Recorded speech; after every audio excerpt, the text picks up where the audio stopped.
Point की बात बता रहा हूं मैं, याद रखिए। ये बात आपको कभी नुकसान नहीं पहुंचाएगी। जिंदगी में देना शुरू कर दें। देना मतलब ये नहीं सब कुछ आपको आप दे दें, देना शुरू करें, लोगों को देना शुरू करें। अगर आपका पैसे हैं तो पैसे देना शुरू कर दें। अगर आपका वक्त है तो वक्त देना शुरू कर दें।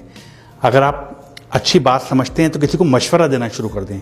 अगर आप लोगों को रास्ता दे सकते हैं तो रास्ता देना शुरू कर दें। किसी को इल्म देना शुरू कर दें। लोगों के लिए अच्छा अच्छा सोचिए। यकीन करिए रिटर्न बैक है। ये जो देने की सिफत है ना, देने की, ये इंसान की नहीं है, याद रखिएगा। ये अल्लाह की सिफत है, देने की सिफत। वो देता है, लेता किसी से कुछ नहीं है। जिंदगी के बड़े बड़े कामयाब लोगों को बिजनेस में प्रॉफिट्स का बहुत ज़्यादा कामयाबी, अगर मैं आपको बताऊं, बहुत लोगों की अलबैक वाले की मिसाल देख रहे हैं, पढ़ लें, यूट्यूब पे लिखें अलबैक की लक का राज क्या है, आपके सामने आएगा राज। जुनैद जमशेद मेरे बहुत क्लोज था, बहुत ज़्यादा क्लोज थे जुनैद जमशेद। जब उन्होंने सिंगिंग छोड़ी, करोड़ों रुपए कमाने लगे थे। लास्ट कॉन्ट्रैक्ट 1 करोड़ रुपए पेप्सी से किया था उन्होंने, और अचानक उन्होंने सिंगिंग छोड़ दी, गाना गाना छोड़ दिया। पैसे ख़त्म हो गए। आखिरी दिन बस कह रहे मैं बस 100 रुपये थे, मैंने अपनी बीवी को 100 रुपये दिए, कहा यही थे मेरे पास, अब और नहीं है मेरे पास, मत मांगना। और उन्होंने कोशिश की कि अब मैं क्या करूं, गाना तो छोड़ दिया, पैसे तो आना बंद हो गए। एक वक्त आ गया ज़ीरो हो गए, बिल्कुल ज़ीरो थे, कोई पैसे नहीं थे उनके पास। शायद बच्चों को भी उठा लिया था पढ़ाई से उन्होंने, पैसे नहीं थे। और एक क्या वक्त तक करोड़ों रुपए कमाते थे। वहाँ से वो सुहेल उनके दोस्त निकले, उन्होंने एक फार्मूला अपनाया। वो फार्मूला जो मैं आपको कह रहा हूँ, देना शुरू करूँ, देना शुरू करूँ। यही अलबैक ने अपनाया, यही, और ये लाजमी फार्मूला है, करके देख लीजिए। अगर नुकसान होगा, मैं आपके सामने जिम्मेदार हूं इस चीज़ का कि आप मुझसे पकड़ लीजिएगा कि जिम्मेदार है। जिंदगी में जो पे प्रॉफिट कमाए ना, जो भी कमाएं और उसका प्रॉफिट हो, उसका 5% कैलकुलेशन के साथ 5% निकाल दें एक तरफ, और वो किसी ज़रूरतमंद की मदद कर दें उससे। आप देखें वो 5%, 10% बढ़ने में, वो आपकी जो आमदनी है ना, वो बढ़ना शुरू हो जाएगी। आपके जो 5% जो निकाले ना, बढ़ने शुरू हो, क्योंकि 5% है, वो तो 95 तो बच रहा है, वो अब बढ़ने शुरू हो जाएंगे आपके। किसी भी बड़े बिजनेसमैन से पूछ लीजिए जिसने ये किया हो, जिसने ये किया है, उसने बहुत कमाया है। अपनी आमदनी में से कुछ इंसानों के लिए, बने इंसान के लिए निकाल दीजिए जिनको ज़रूरत है आपके पैसों की। याद रखिए, अल्लाह ताला किसी का कर्ज नहीं रखता, कभी किसी का कर्ज नहीं रखता। एक साहब थे, बहुत मशहूर वाक़या है, बहुत गुर्बत में रहते थे, बहुत गुर्बत में, कभी पेट भर के खाना नहीं खाया था। एक दिन वो अपने बिस्तर पे बैठे हुए थे, तो उनके पास एक फरिश्ता आ गया। उन्होंने पूछा आप कौन? कहते हैं मैं रिज़्क़ तकसीम करता हूँ लोगों में। उस दौर की बात है जब बात हो सकती थी। उन्होंने कहा मेरी ज़िंदगी में कितना रिज़्क़ है और कितना रिज़्क़ है?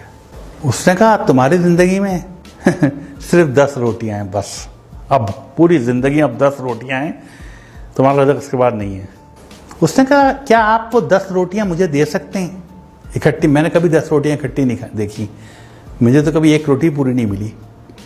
क्या वो 10 रोटियाँ मुझे दे सकते हैं? उसने कहा अगर वो 10 रोटियाँ दे दी तो उसके बाद कुछ नहीं है तुम्हारी ज़िंदगी में, ख़त्म, बस इतना ही रिज़्क़ है।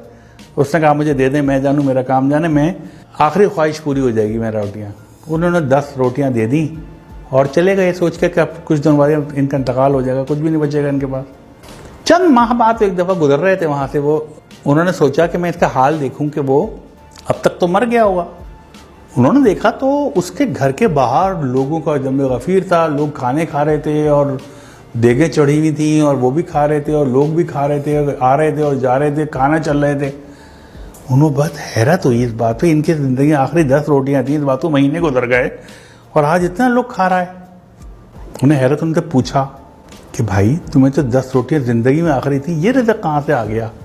उसने कहा यार तुम जो 10 रोटियाँ देके गए, मैंने 2 रोटियाँ तो खा सका, बाकी 8 नहीं खा सका। मैंने वो 8 रोटियाँ लोगों में बांट दी। जब वो बांट दी, अल्लाह की राह में बांट दी, अल्लाह किसी का कर्ज नहीं रखता। वो 8 80 होके मेरे पास आ गई। बाद में खाना आने लगा, कहाँ से आ रहा था मुझे नहीं पता, रिज़्क़ कहाँ से आ रहा था। मैं वो जितना रिज़्क़ आता था मैं अपना खाता था, बाकी बांट देता था, फिर और रिज़्क़ बढ़ता था मैं बांट देता था। तो एक वक्त ऐसा आया कि मैं लोगों को बांटने लगा। तो ये जो बांटने की सिफत है ना, ये बहुत बड़ी है। शेयर कीजिए, लोगों में शेयर कीजिए, लोगों को दीजिए। कुछ भी है आपके पास, जो कुछ है दे दीजिए लोगों को। अगर आप कुछ जानते हैं, लोगों में बांट दीजिए। अगर आप पैसे ज़्यादा हैं, आपकी ज़रूरत से ज़्यादा है, बांट दीजिए, दे दीजिए, लोगों को रास्ता दे दीजिए। ये जो अक्सर गाड़ी में आप जा रहे हो तो पीछे से हॉर्न दे रहा होता कोई आदमी, आप यकीन करें उसको रास्ता दे दें, आप अपने वक्त पे ही पहुंचेंगे, कभी लेट नहीं होंगे आप। याद रख लीजिएगा इस बात को। दे दीजिए रास्ता, जो जाने दीजिए। तो ये देने की सिफत आजमाएं, ये एक बहुत बड़ी चीज़ है। जैसे कहना चाहिए ना, कभी भी आप देखिएगा आप डिप्रेशन का शिकार नहीं होंगे। जब आप देना शुरू कर देते हैं ना, तो आपकी निस्बत अल्लाह ताला से जुड़ जाती है। फिर आप कभी परेशान और डिप्रेस नहीं रहते। जितना ज़्यादा आप देने वाले बनेंगे, इतना ज़्यादा आपकी ज़िंदगी में खुशियाँ आना शुरू हो जाएंगी। आप तय कर लें कि हर महीने कुछ ना कुछ नहीं तो अपने घर के बाहर एक बर्तन में ठंडा पानी, कुछ दाल या चावल या बाजरा आप बाहर रख दें, जहाँ परिंदे आते हों। ये बहुत बड़ा सदका है। वो परिंदे खा के जाएंगे, वो परिंदे पानी पी, पानी मुफ्त है। आप नेस्ले का मिनरल वाटर मत रखें, आप नल का पानी रख दें, वो मुफ्त है, वो पी के जाएंगे पानी। इसको एक आदत बना लें अपनी, फिर आप देखिए आप कहाँ से कहाँ पहुँचते हैं।